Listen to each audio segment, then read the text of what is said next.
Bismillahirrahmanirrahim. Assalamualaikum warahmatullahi wabarakatuh.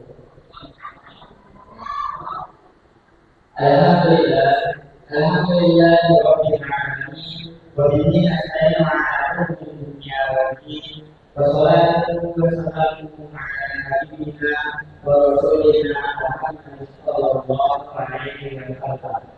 Wa alihi wa sahbihi wa tabi'in bi ihsan ila yaumil amal. Bapak-bapak, ibu-ibu, jamaah kajian sama yang sekalian,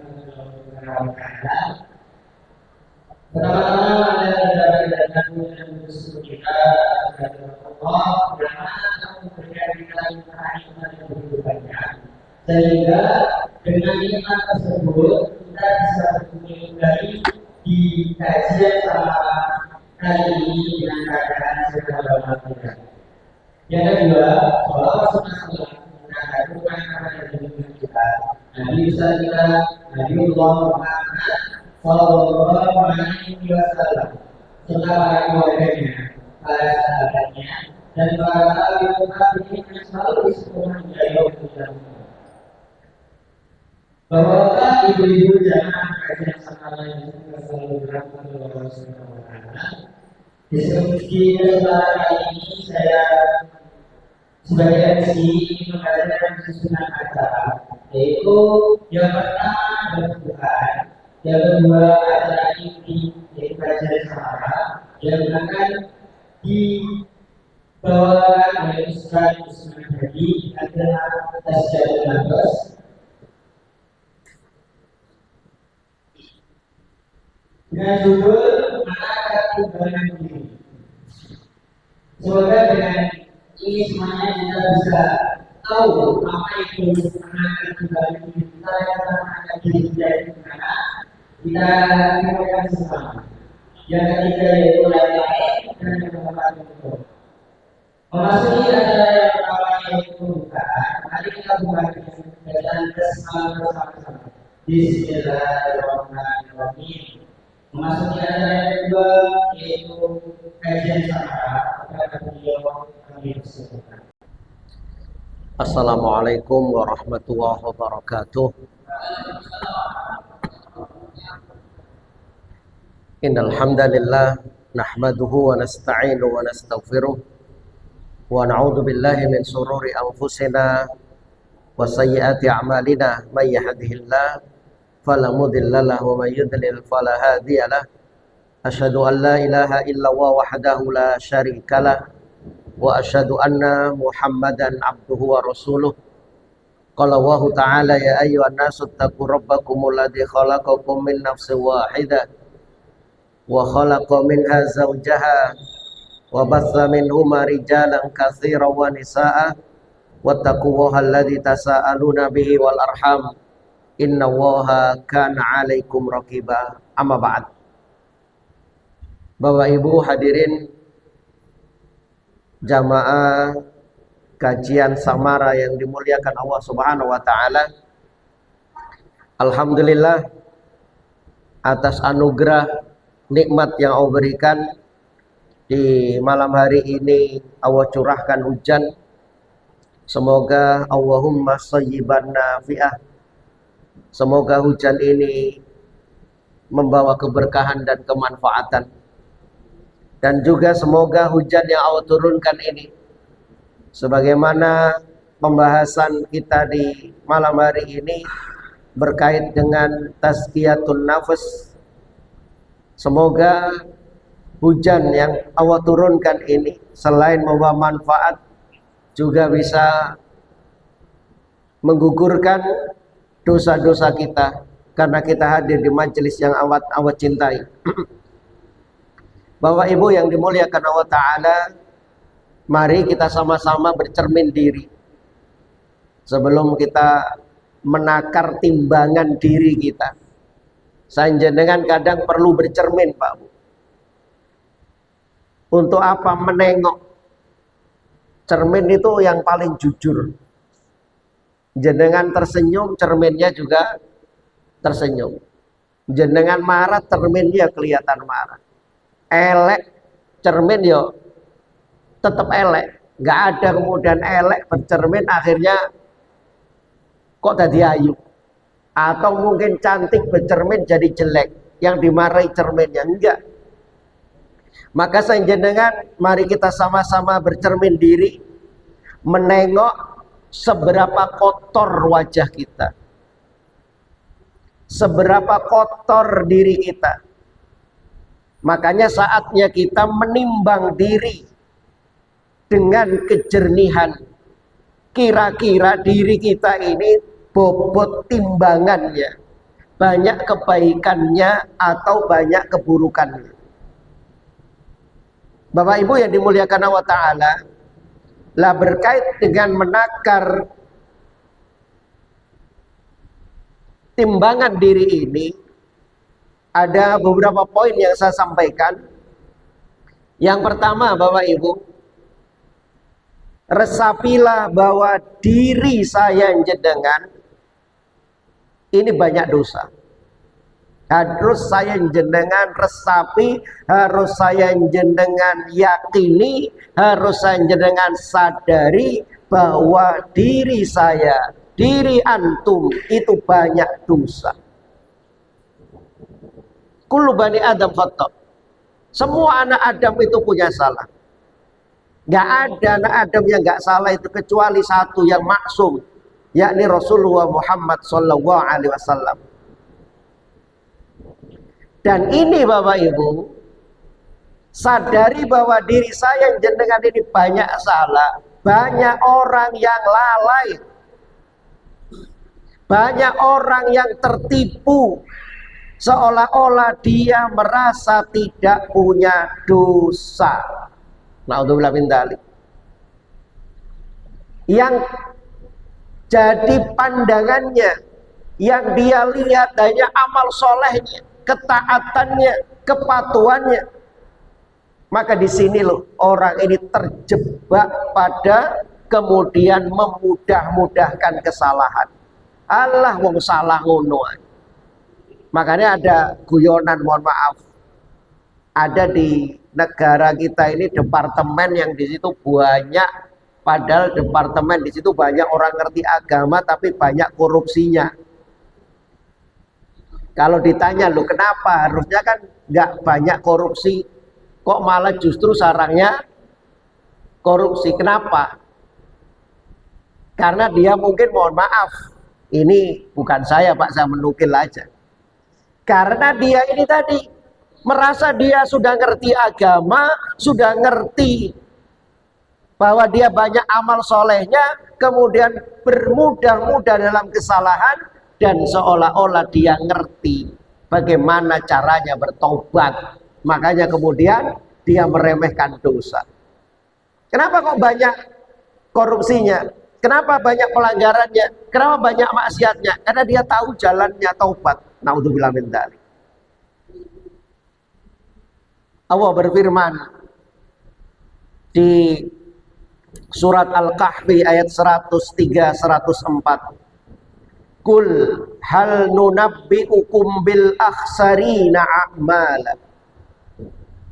Katakanlah, apakah akan kami beritahukan kepadamu tentang orang-orang yang paling merugi perbuatannya?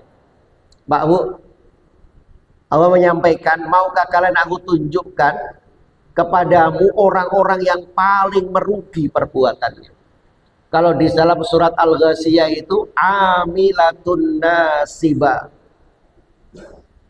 Nah ini alladzina dhalla sa'yuhum fil hayatid dunya.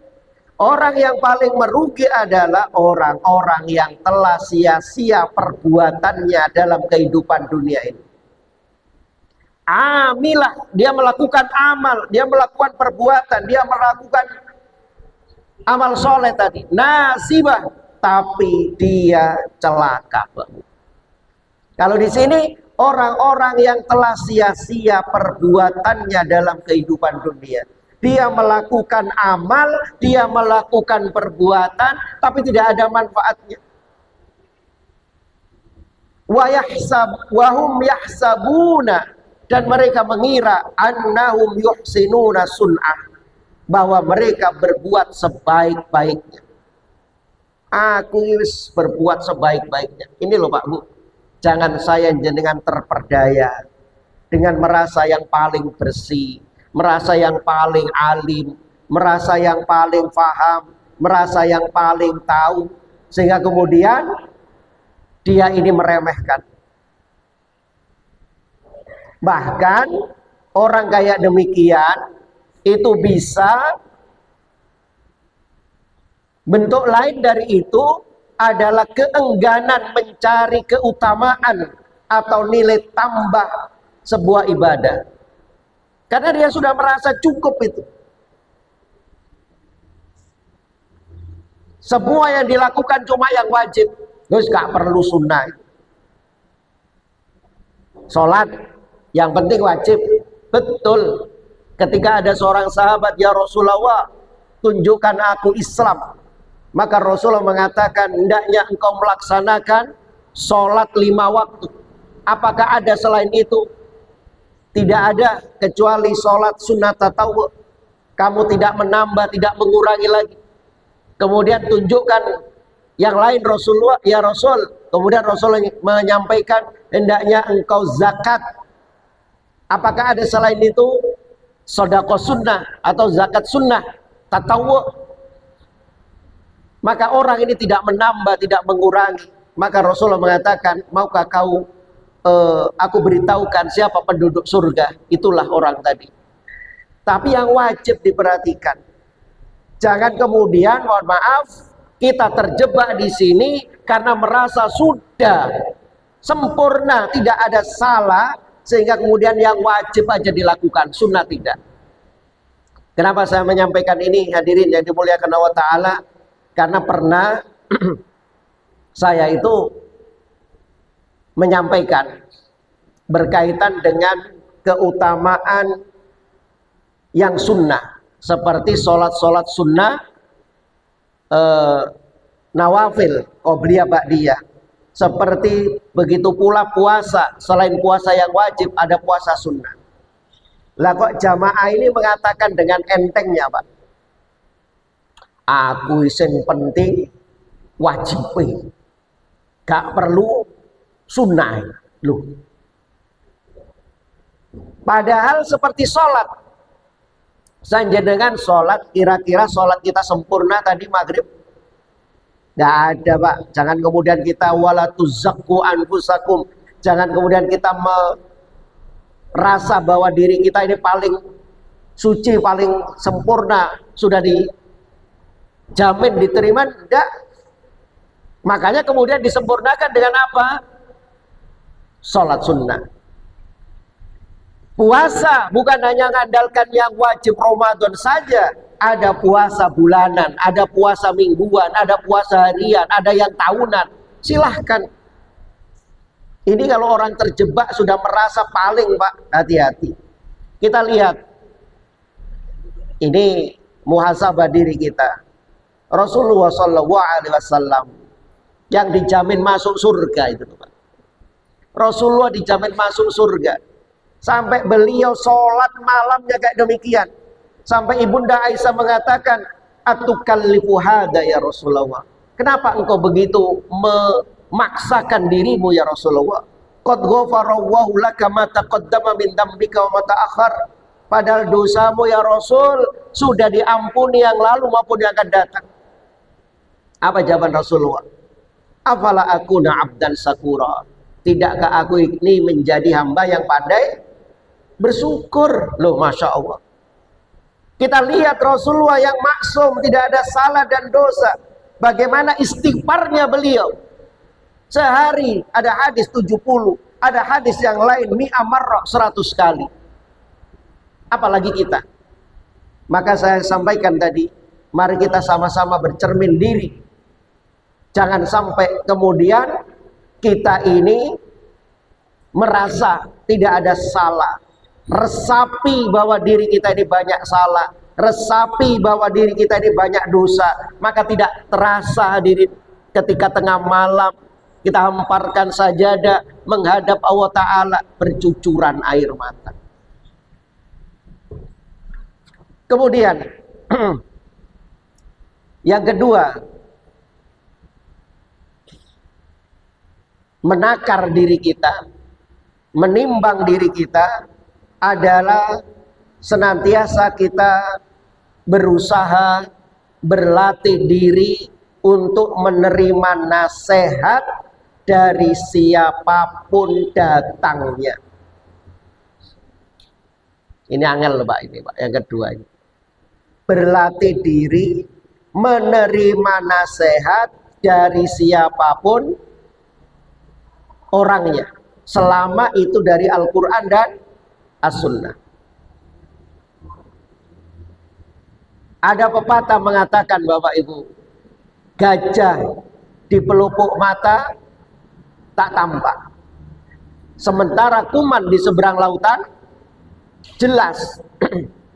Kesalahan orang lain begitu jelas buat kita, tapi kekhilafan diri kita sendiri tidak pernah ada yang tahu. Makanya di surat Al-Baqarah ayat 44 Allah berfirman, atakmurunan nasa bil birri.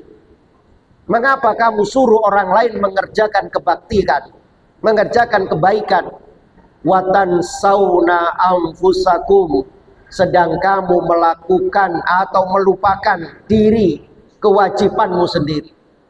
Nyuruh orang ayo ayo, tapi dia lupa diri sendiri. Wa antum tatlunal kitab, padahal kamu membaca Alkitab. Afala ta'qilun, maka tidakkah kamu berpikir? Hadirin yang dimuliakan Allah Ta'ala, istilahnya di sini, tidak semua orang yang faham tentang teori salah, mohon maaf, tidak semua orang yang faham tentang teori salah, tidak semua orang yang faham tentang teori dosa mampu mendeteksi dan mengoreksi dirinya sendiri. Orang ini kalau ngomong gampang, mohon maaf, termasuk mungkin saya, nyalahkan orang, kemudian ngoreksi orang, itu gampang maknanya ini. Tapi ketika kita ini mengoreksi diri sendiri, nggak mau dinasehati, nggak mau kemudian menerima nasihat dari orang lain, karena apa? Merasa diri kita ini paling benar. Banyak hadirin, apalagi sekarang itu, wah, nek gak dari golonganku gak diterima, kemudian menjelekkan orang, mengkafirkan orang, membid'ahkan orang, kalau bukan dari ustadznya ndak mau. Selama kita ini masih Al-Quran dan hadis yang sahih, maka ambil. Jangan hanya kemudian kita ini bisa memerintahkan tapi tidak bisa melaksanakan. Yu'ta birrajuli yaumal qiyamah. Hati-hati di sini. Lebih-lebih saya yang ngomong gini, Pak. Didatangkan nanti pada hari kiamat seseorang, fayulqa finnar, lalu orang ini dilemparkan ke dalam api neraka.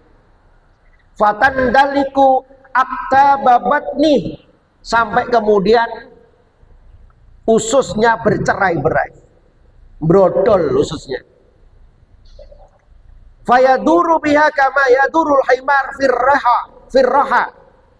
Lalu ususnya yang terburai itu, Pak, diikat, seumpama ini ada ikatan itu, ususnya tadi diikat sini, kemudian dia berputar-putar mengelilingi ini tadi.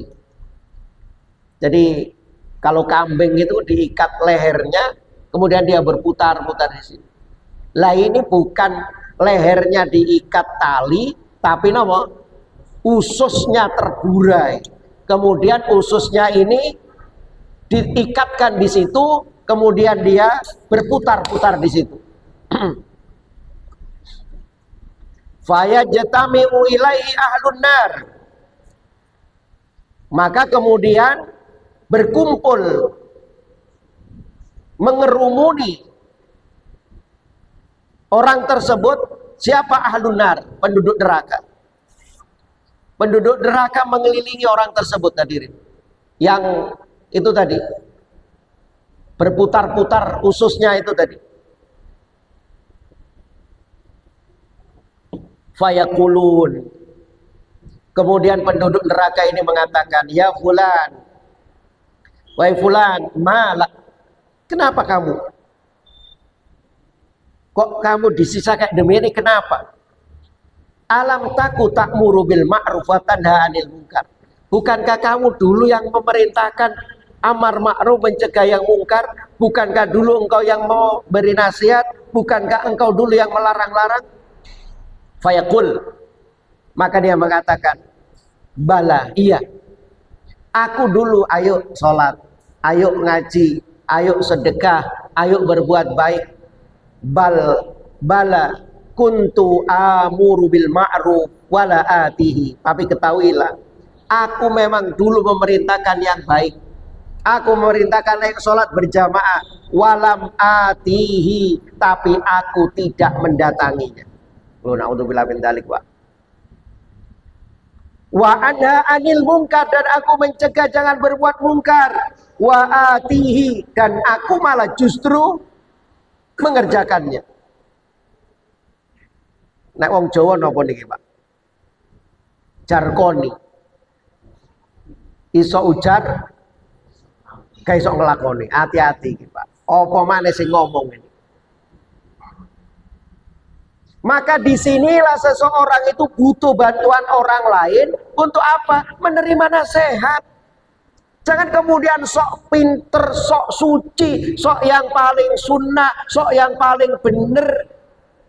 Kemudian apa? Gak mau diberi nasihat. Apa sih sombong itu? Rasulullah pernah bertanya, apa sih dosa itu dan apa sih sombong itu? Maka Rasulullah, mal ism, apa sih dosa itu? Dosa itu adalah mahaka fi sadrik wa karihta ayyattali'a alai nas. Kata Rasulullah, dosa itu mahaka fi sadrik, apa yang bergemuruh, berkecamuk di hatimu. Sanjenengan enggak tenang, sanjenengan enggak napa namanya? Enggak bisa tenang, bergemuruh di hati kita. Wa karihta ayyattali'a alaihin nas, dan sanjenengan malu kalau apa yang sanjenengan lakukan itu dilihat orang. Itu dosa. Terus kemudian Rasulullah tanya, mal kibr, apa dosa itu? Maka Rasulullah mengatakan dosa itu batrul haq. Dosa itu menolak kebenaran.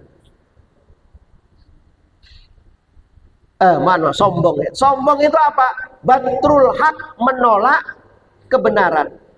Terus wa ghamtun nas, dan mengecilkan keberadaan orang lain, meremehkan orang lain. Itu sombong, Pak. Bukan jenengan pakai baju mewah, jenengan pakai kendaraan mewah, rumah mewah jenengan, bukan itu. Sombong itu menolak kebenaran. Salah dinasihati nggak mau. Kenapa? Yang kedua, Pak, menolak kebenaran karena apa? Meremehkan orang lain. Sopo sing nasihati? Si fulan, Allah ngaji endi wala ora usah digatek nih. Ini banyak ini. Bahkan Rasulullah menyebutkan tidak akan masuk surga orang yang ada dalam hatinya sebesar zarrah. Zarrah niku napa? Biji sawi, ada yang mengatakan itu. Tapi zarrah itu, Pak, jenengan kalau lihat di kamus itu, kalau semua pagi jenengan bersih-bersih, kemudian ada debu yang kena cahaya itu, Pak, berterbangan, itu zarrah. Seandainya itu ini timbangan, Pak. Zarrah itu ada di timbangan. Timbangan bukan timbangan pakai dacil, timbangan pakai nomor digital kan itu. Titik ngono wis ono iki. Itu seandainya nempel di situ, kira-kira digitalnya bergerak nomor? Enggak bergerak. Rasulullah menyebutkan barang siapa yang di dalam hatinya ada sombong meskipun sebesar zarrah itu tidak akan masuk surga. Dan termasuk menolak kebenaran, meremehkan orang, itu adalah termasuk sombong. Sebesar biji sawi atom nggak masuk surga. Lah nek sombong iku sak kepelan ngenten, Pak. Tambah yok nopo mah. Banyak orang kayak demikian. Hati-hati. Sehingga kemudian nasihat kadang disampaikan tidak mau. Lah ini juga muhasabah terhadap diri kita. Kira-kira kalau kita ini dinasihati orang, mau atau tidak? Dengarkan atau tidak? Kadang mohon maaf, mungkin muhasabah saya jenengan, Pak. Kalau orang itu yang nasihati diri kita, kan nggak dilihat siapa si fulan itu. Tapi ada makola, itu bukan hadis itu ya. Undur makola wala tandur mankola. Undur makol, lihat apa yang disampaikan. Wala tandur mankol. Dan jangan kau lihat siapa yang ngomong. Tapi kadang di tengah masyarakat, mohon maaf, ada orang yang nggak punya, ada orang yang secara materi nggak berada, kemudian dia menyampaikan, kira-kira didengar nggak, Pak? Padahal bener ini. Terus kemudian yang siji iki sing disampaikno iki ngawur tapi soge wong iki. Kira-kira sing dirungokno sing pundi? Hati-hati Pak ini. Makanya dunia itu kata Rasulullah kan innamad dunya li arbaati nafar. Di Riyadhus Shalihin itu ya. Dunia itu diberikan untuk 4 orang. 1, rajulun atahu wahu ilman wa malan. Seseorang yang Allah kasih ilmu dan Allah kasih harta. Ya, dengan ilmunya dia berdakwah, dengan ilmunya dia amalkan. Dia kasih harta, dengan hartanya dia bersedekah, dengan hartanya dia silaturahim. Maka dia semakin bertakwa kepada Allah dan dialah orang yang paling bahagia. Dialah orang yang paling mulia. Yang kedua, orang yang Allah kasih ilmu tapi tidak dikasih harta, Pak. Duit ilmu tapi duit gak banyak.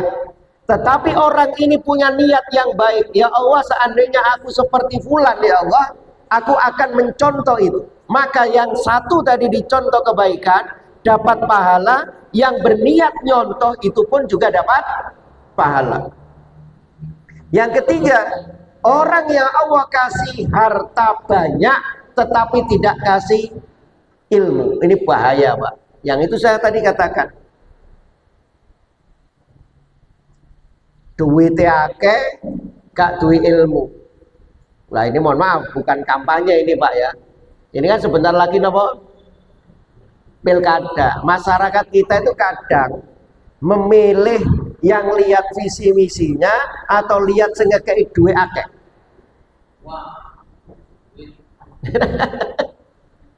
Nah untuk bilamin dalik, saya nggak mau ini Pak apa. Tapi istilahnya itu bahaya ini kalau orang ini punya duit nggak punya ilmu ini. Hadirin yang dimuliakan Allah Ta'ala, biar selesai. Kemudian yang ketiga, menakar diri kita. Apa yang kita takar? Paksa diri kita Bapak Ibu. Saya jenengan memaksa diri kita untuk bermuhasabah secara rutin. Paksa.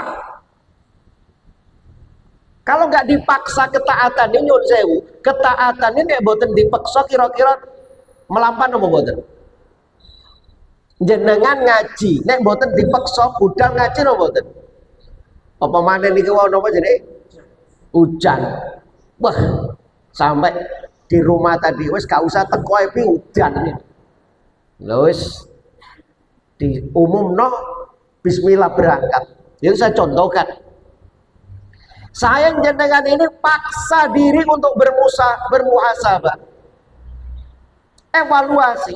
Maka kalau orang itu senantiasa muhasabah Bapak Ibu, kalau dia dapat nikmat, senantiasa dia bersyukur. Kalau dia dapat ujian musibah, senantiasa apa? Istighfar. Maka Ibnu Qayyim mengatakan dari bahagianya seseorang Itu tiga. Idza utiya syakara, kata beliau. Kalau dia diberi, syukur. Itu tadi kan apa? Muhasabah. Idza tulia, kalau dikasih ujian, oh namanya orang itu dikasih nikmat, dia syukur. Dikasih keberhasilan, dia syukur. Yang satu sisinya, idza tulia, kalau dikasih ujian, maka sobaro, sabar, innalillah. Wa idza udriba, dan kalau dia muhasabah, kemudian banyak dosanya, istighfar, banyak istighfar. Bapak Ibu yang dimuliakan Allah Ta'ala, kalau orang ini banyak muhasabah, di antara bagaimana cara saja dengan evaluasi diri, mengoreksi.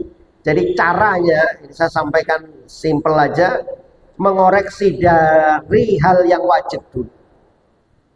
Kalau saya jangan mengevaluasi diri itu adalah yang wajib dulu. Berarti wajib dulu, sholat mungkin itu sudah dikerjakan tepat waktu, berjamaah.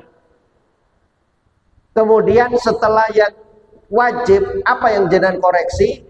Dikoreksi dalam hal yang haram. Apakah masih dilakukan atau tidak? Haram ini mohon maaf Bapak Ibu, kadang samar loh, nyun sewu. Seperti makanan haram. Ini mohon maaf. Kalau makanan haram kan jelas. Nopo? Babi, kan itu. Tapi darah dalam surat Al-Maidah itu hurimat alaikumul maita wadda walahmul khinzir wa ma uhilla li ghairillah. Tadi malam ada rapat MUI, Pak. Itu mau mengangkat materi, ada rakorwil itu berkaitan makanan non halal. Yang berkaitan dengan apa ini? Bukan, mohon maaf, nyuwun sewu, hati-hati. Ternyata saya itu baru tahu, Pak, bakso ternyata mengandung apa? Babi. Ada B, apa itu istilahnya? B2 loh. Ada nasi goreng, minyaknya. Nah, ada napa malih? Soto. Sampai disebutkan kemarin itu, saya kaget loh. Bakso, soto, bahkan pecel itu, Pak. Kalau seumpama di situ campur dengan apa namanya?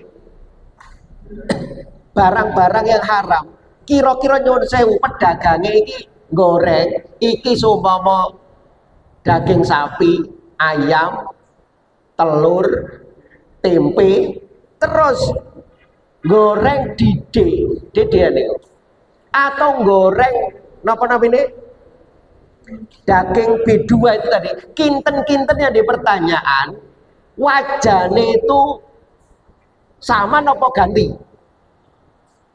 Pasti sama, orang mungkin, Pak. Lu hati-hati. Makanya saya jangan perlu banyak muhasabah diri. Yang haram kira-kira gimana? Kemudian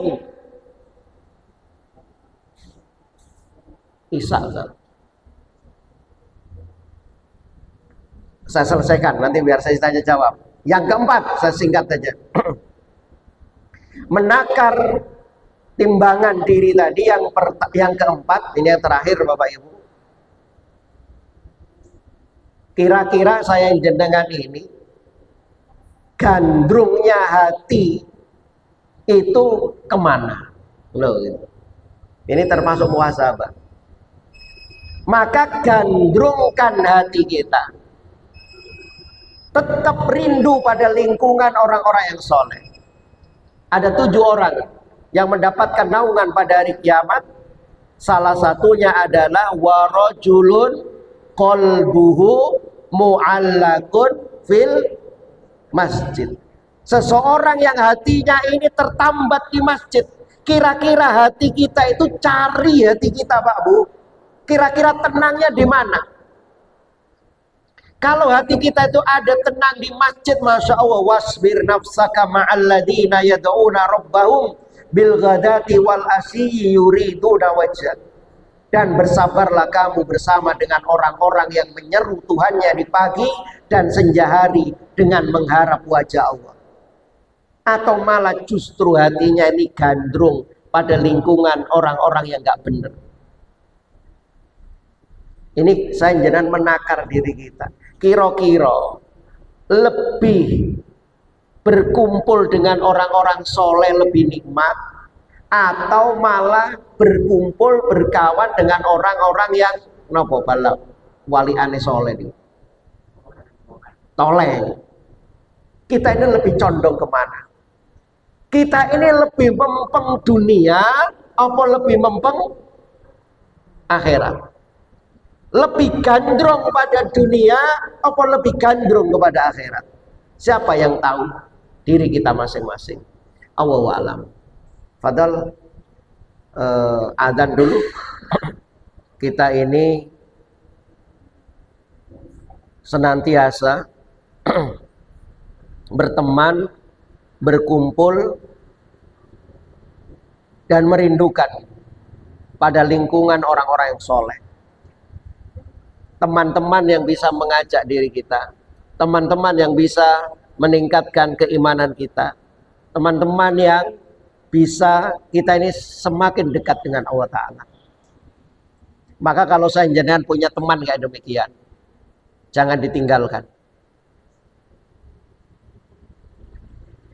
Teman yang baik itu adalah teman yang menunjukkan kita kepada kebaikan. Saya jenengan dilihat orang itu, kalau ditanya jenengan orang baik Pak Bu, panjenengan piyantun saya napa mboten?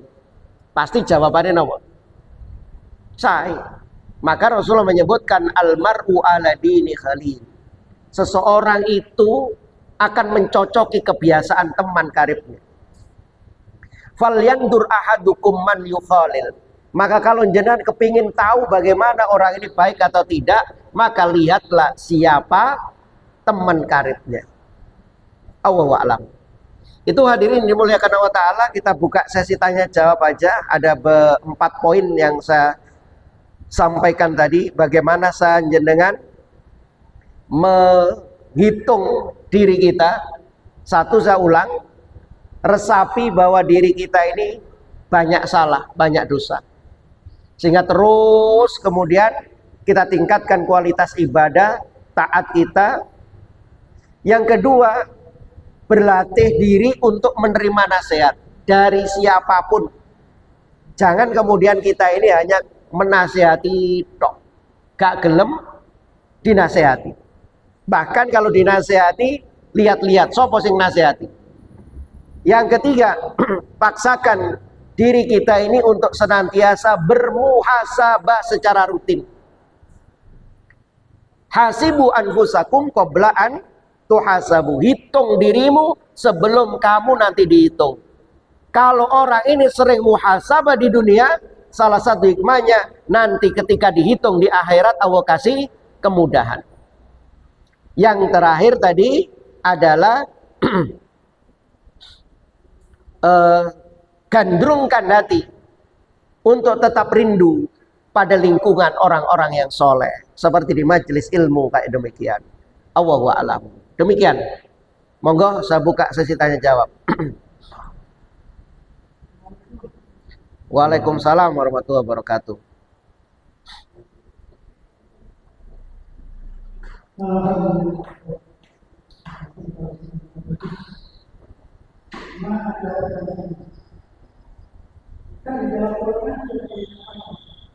Manusia itu memang diciptakan dalam keadaan konkret.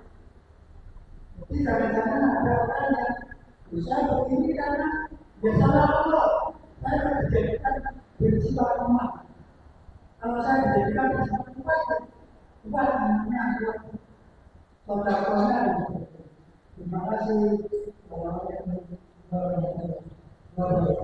Waalaikumsalam. Innal insana khuliqa halu'a. Ada yang nggak demikian juga. Manusia itu diciptakan dalam keadaan keluh kesah. Kemudian manusia itu diciptakan dalam keadaan lemah. Tapi ini bukan kemudian dijadikan argumen orang-orang yang menjadi pemuja hawa nafsu. Wong aku iki kan wayang, istilahnya ngonten Pak, ada yang katakan. Wayang iku opo jere dalang. Aku iki wayang, dalange sapa? Allah. Aku ngene iku berarti dikersakno sing ndukur. Ketika Rasulullah menyampaikan bahwa orang itu sudah ditulis termasuk beriman kepada takdir baik dan buruknya. Kemudian ada seorang sahabat bertanya, "Ya Rasulullah, kalau kita ini sudah ditentukan baik dan buruknya di surga atau nerakanya, berarti nggak usah kerja aja kita ini, diam aja." Tapi Allah tidak lihat di situ, tapi Allah lihat apa? Usahamu. Maka tidak boleh dan salah kalau orang ini mengatakan, aku zina untuk karepku. Karepe gak, tapi ono sing gerakno, berarti ini termasuk takdir, ngawur. Aku nyuri ku karepku yo gak, tapi aku gak iso, berarti takdirku aku tadi. Wahadainahun najdain, kami sudah kasih dua jalan.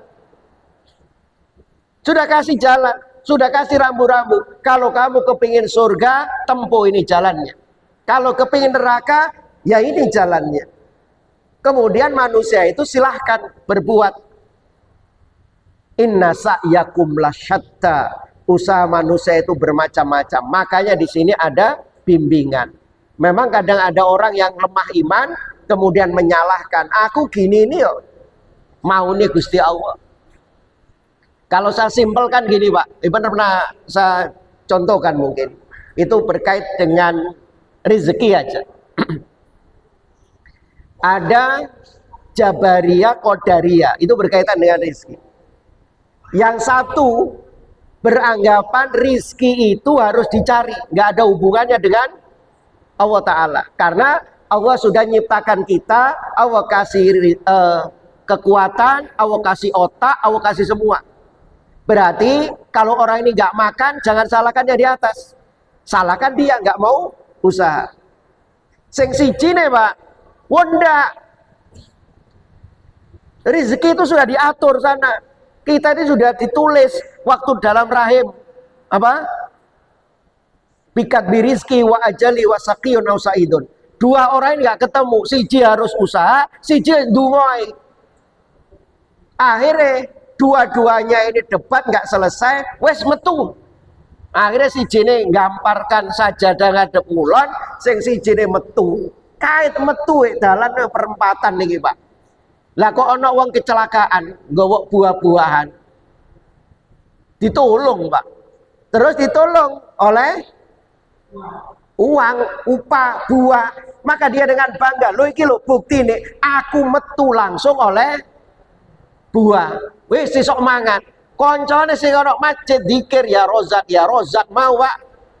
Diceblek. Wis ojo dikir ayo mangan. Mangan.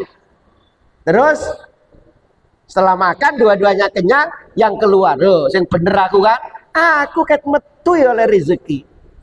Lah sing ana jero masjid gak mau kalah, Pak. Sing bener iku ya aku. Wong aku zikir, njaluk ya Allah, bila datang rezekiku maka kirimkan. Lho buktine aku ya mangan, wareg. Iki sing salah ndi, Pak? Sing bener ndi? Dua-duanya salah, dua-duanya bener. Ahlussunnah wal Jamaah digabungkan. Usaha dibarengi dengan doa. Maka ini termasuk rukun iman terhadap takdir. Allahu a'lam. Ngonten mungkin? Nggih, monggo.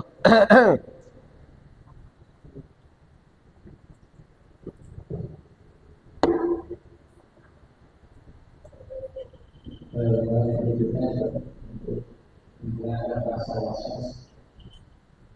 maka apakah kita ke tiga bahwa kita akan bisa yang terlalu masalah. Hal ini mempercepat kita untuk Allah presentasi ujian sakit sehingga sangat terasa dan muncul beberapa kali rasa maka tidak diberi.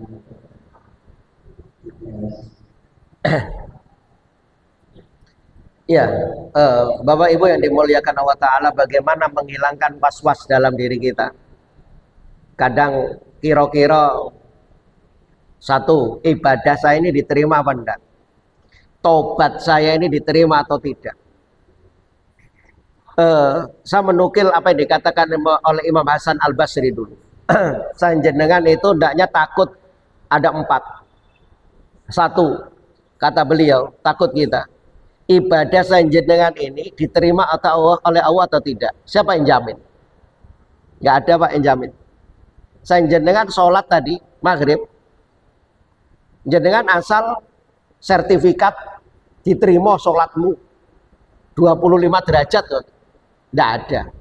Makanya saya jenengan perlu takut di sini. Yang kedua, dosa saya jenengan yang sudah kita lebur dengan istighfar taubat, kira-kira sudah diampuni oleh Allah atau tidak?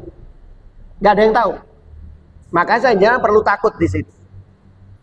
Yang ketiga, kata Imam Hasan Al-Basri, yang perlu saya jangan takut adalah nanti di akhir hayat kita, kita ini husnul khotimah atau su'ul khotimah. Siapa yang nanggung? Siapa yang jamin? Nggak ada Pak. Maka perlu kita takut. Dan senantiasa kita menjaga diri kita, banyak berdoa, Allahumma rzuqni bihusnil khatimah. Yang keempat, kata beliau, ketika nanti di akhirat itu ada 2 tempat, surga atau neraka. Kira-kira kita nanti digandeng oleh malaikat Ridwan atau didorong oleh malaikat Sidin Malik. Ya kalau saya jenengan umat Islam pasti masuk surga. Tapi yang jadi pertanyaan langsung nopo? Mampir dulu, lo kan nonton. Maka dalam hal ini kita dalam ibadah, apakah ibadah yang wajib atau kita bertobat kepada Allah, itu ada 3 yang tidak bisa dipisahkan dalam diri kita. 1 apa? Khauf itu tadi. Takut Pak Bu. Biar apa? Kita semakin hari semakin bagus ibadah kita. Ibadah kita diterima oleh Allah atau tidak? Taubat kita diterima oleh Allah atau tidak? Kita nggak tahu, takut kita. Tapi jangan hanya takut saja, ibadah itu ada namanya setelah khauf, roja, ada pengharapan. Harus ada roja, pengharapan. Inna wa ghafurur rahim. Allah itu maha pengampun, Allah itu maha pengasih. Sebesar apapun, sebanyak apapun dosamu, insya Allah diterima oleh Allah Ta'ala. Ada roja, ada pengharapan. Ampunan Allah itu lebih besar daripada dosa kita. Biar apa? Kita tidak putus asa. Kemudian yang ketiga, ibadah itu ada hub, ada cinta. Kita melakukan ibadah karena cinta, insya Allah menjadi ringan, menjadi mudah. Maka ketika kita menghadapi semua Pak Bu dalam kehidupan ini, maka berhusnudzon dengan Allah Subhanahu wa taala. Jangan kemudian, oh kamu kayak demikian ini karena kamu kayak demikian. Seolah-olah dia ngerti. Enggak. Ujian seberat apapun, fa inna ma'al usri yusra. Sesungguhnya beserta kesulitan itu ada kemudahan. Kemudahannya berapa? Yusra 2 Pak.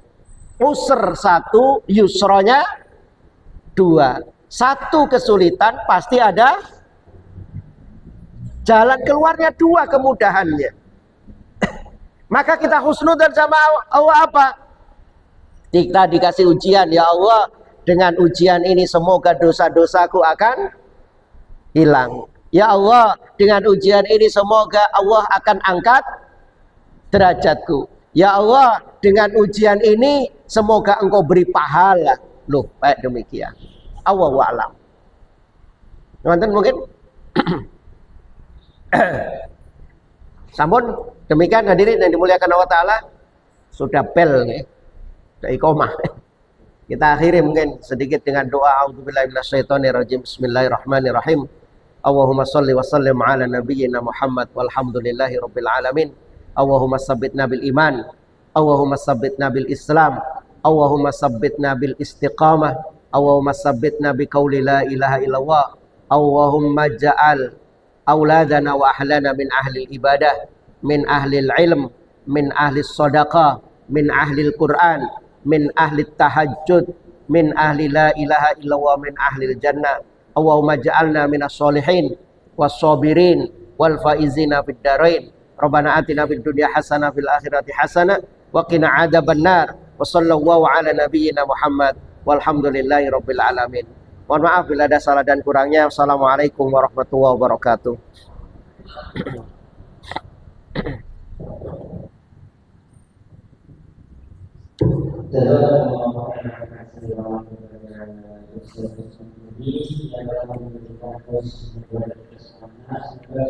Apa yang telah disampaikan bisa berada di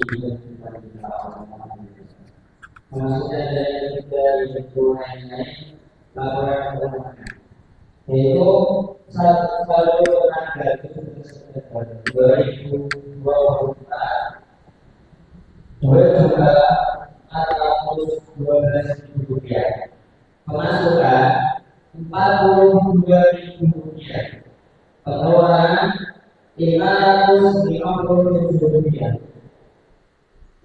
Saldo hari ini 24 September 2024 1.890.000 rupiah. Jazakallahu khairan kepada seluruh jamaah yang telah berpartisipasi mengerjakan acara sama ini. Semoga Allah senantiasa memberikan kita semua dalam menjalankan apa yang akan Allah Subhanahu wa taala.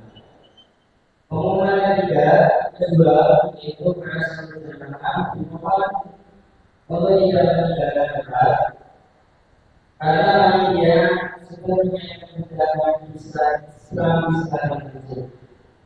Acara yang lepas dari untuk menaikkan kesulitan bersama. Alhamdulillah. Nah ini saya mengatakan kepada teman-teman yang berada di dalam.